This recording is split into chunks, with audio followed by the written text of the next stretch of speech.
Hi, this is Mars Crane, Life on Mars, here to bring you another episode of Life on Mars. Today's topic is parenting, child rearing. Is there a difference? Do the two go together? Can you have one without the other? We're going to talk about it. What's wrong? My producer's saying there's an issue right now. Oh my God, I'm playing with something on the thing. Stop paying attention to me. What we're talking about is parenting and child rearing. Or does it matter if which one you go to? Do they one and the same? Isn't it just a derivative of one or the other? Okay.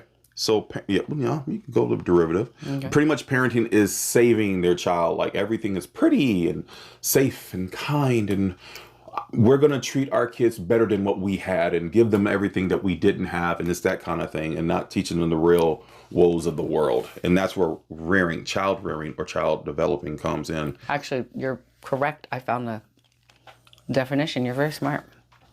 I try to pretend to be. Anyway, so I'm going to read off my notes. So parentings go to the great lengths of shielding their children from unpleasant and pleasant truths, which is done with the belief that a child's happiness is the ultimate goal.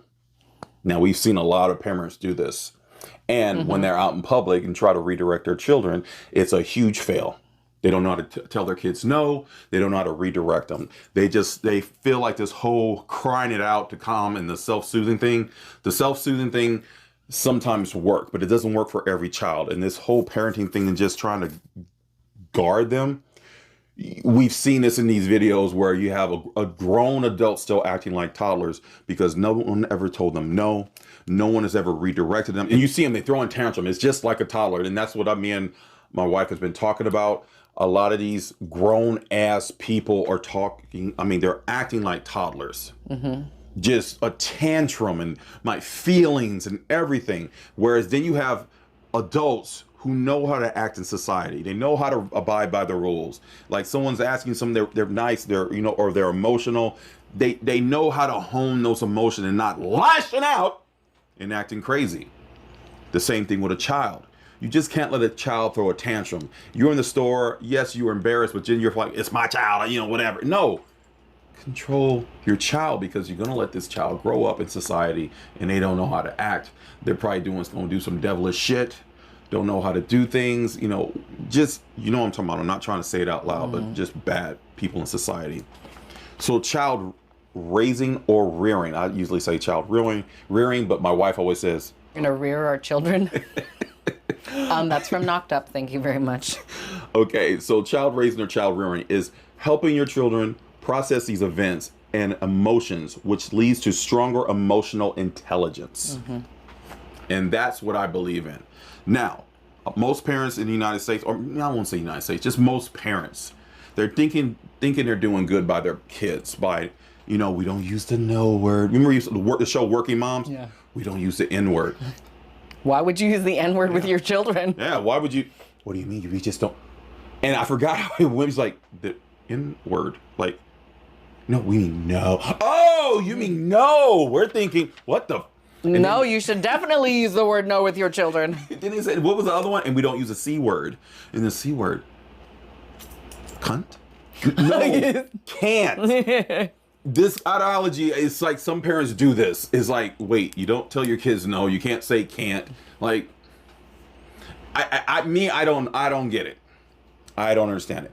My children, all these toys are up right now. I don't have anything to worry about. My kids will not touch it. Especially my youngest one, she is 3. She knows this is my shit. She knows not to touch it. She knows my toys mean a lot to me. And what will that do? When she's older and she's grown, she won't touch other people's crap. When she's at another house, you won't be embarrassed by the way she acts because she knows how to handle herself. She knows how to control her urges of like, oh my God, that's a really cool toy. I want to grab it. Okay, you can like it. You can look at it. But just because you're at the store doesn't mean you should touch it.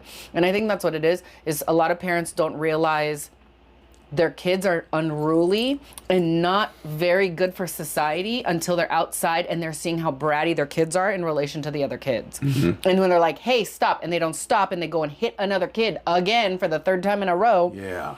That's usually when the parents are like, oh, with Mateo, stop. We've known a couple of Mateos that were brats. And is it because it's their fault? No, it's because their parents are not guiding them how to live in society. And living in society means you follow directions. And living in society is you give a crap about the other people around you so that way you're not infringing on their freedoms. Something very simple. Don't hit, don't pinch, don't take Yes. other people's stuff out of other people's hands. You can't do that as an adult. Could you imagine if I went up to someone and was like, yeah, that's mine now. That's my phone. Give it to me. Right? No, you teach your kids how to do it. They have to learn how to function in society. And if they don't learn how to function in society, they freak out.